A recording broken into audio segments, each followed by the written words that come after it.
we're in a space where people are mismanaging relationships, even starting with the nature of the relationship.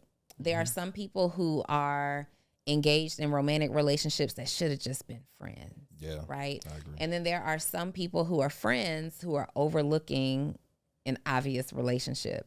So that said, you talked about abandonment and that other person not knowing, like, is he gonna come back? Is she gonna come back? I know I felt that way before. It's kind of like, no, we got to handle this right now, because if I let you walk out that door, I might not hear from you again. I agree. And it's like I realized that, and full transparency, like as much as I can profess to be a person that is cool with giving people time, like here recently I've dealt with a similar thing. Like I've dealt with, it being weeks or before you get a response or answer to a conversation. And because I'm like a person that's like, all right, yeah, just let me know. Sometimes that can turn into, it's not now tomorrow or the next day or when we calm down. Now it's 3 weeks and we really didn't address it and both parties are avoiding. So I do think that there's a danger, you know what I'm saying? One thing I can say about myself, because I can't speak for anybody else. How do I say this? I'm not a grudge holder. I don't know.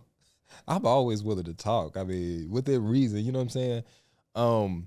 But I think it's important for that person that's ejecting from the conversation to also say, hey, I'm still ready and willing to talk. But the reason I ejected is because, hey, I needed some air. The reason I'm ejecting is not because I'm done with you. It's not because I don't fuck with you no more. It's not because I don't want to be with you. It's because I needed some air, or we need to be in a more, a neutral place, or this or that. There's a reason. You give the reason. You say, hey, we can talk later. Yeah. And it's just the reason why I think all of this is difficult, right?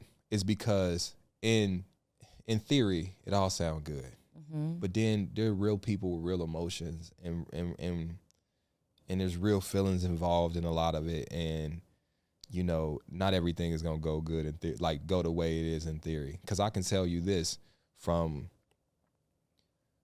I be trying not to talk about this stuff on podcasts, but like just sitting there and wondering if somebody's gonna come back and talk to you about something they said they was gonna do is painstaking, especially when you are patient. And there are people that are in longer term relationships where you done got so comfortable, you don't think that person, you do feel like you got all your life, right? Yeah. And so it has to be some type of reasonable, agreed on time. Like, hey, these are conversations you should be having.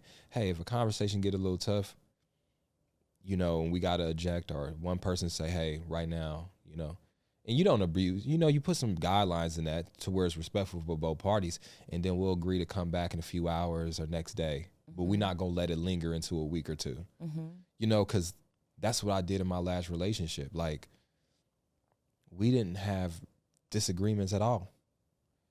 Like, but then I'm like, well, did that bite me in the end?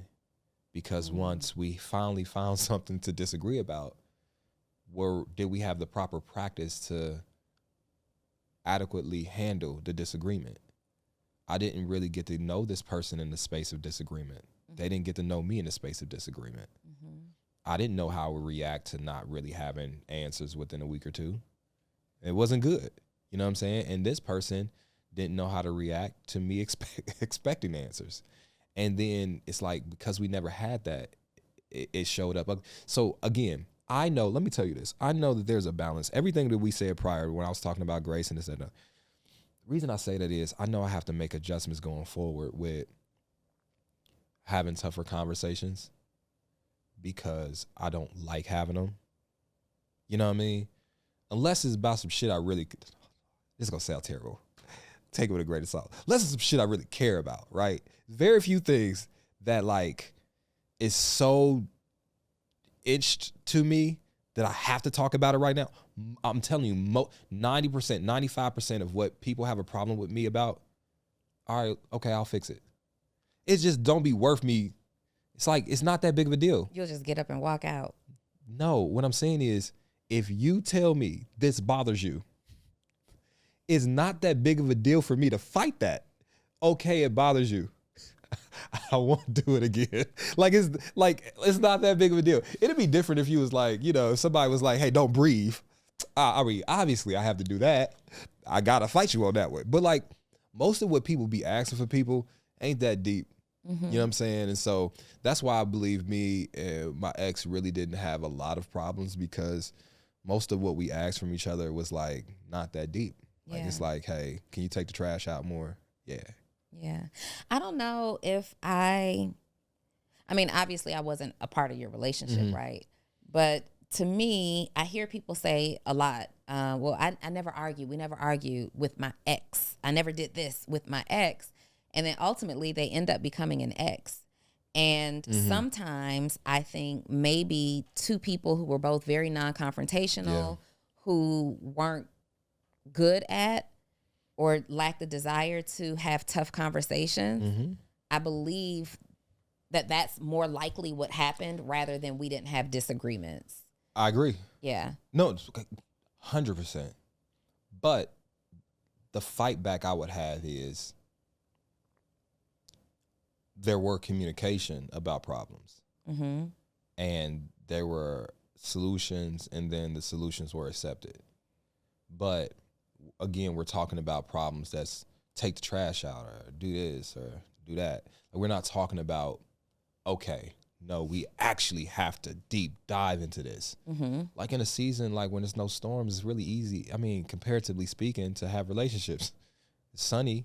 Now, what makes it hard is sometimes people want the rain to come, so they do the rain dance. But like for the most part, yeah, it was really sunny. So like when the storms did come, like we didn't have an umbrella. This is like Atlanta. Y'all don't get snow often. Y'all don't have salt trucks. Don't do us. So look, when y'all get a little snow, the city shut down, right? So it's not the snow that's the issue. It's just like, and you can't even. Here's the thing: you can't even say it's the lack of salt trucks that's the issue. You know why? Y'all don't get it often. We don't need them. But sometimes, and I believe this is what happened, sometimes it's a perfect storm. Of a storm came that you didn't see coming. Faster than you could get the salt that you needed to pave the road to fixing the relationship. You know what you need. The storm is coming. We need salt. But it's just, we didn't have stores ready because you never needed it until here. Yeah. And so I think going forward, the adjustment I'm gonna make and what I'm trying to do is be welcome healthy conflict, but still maintain my character inside of them.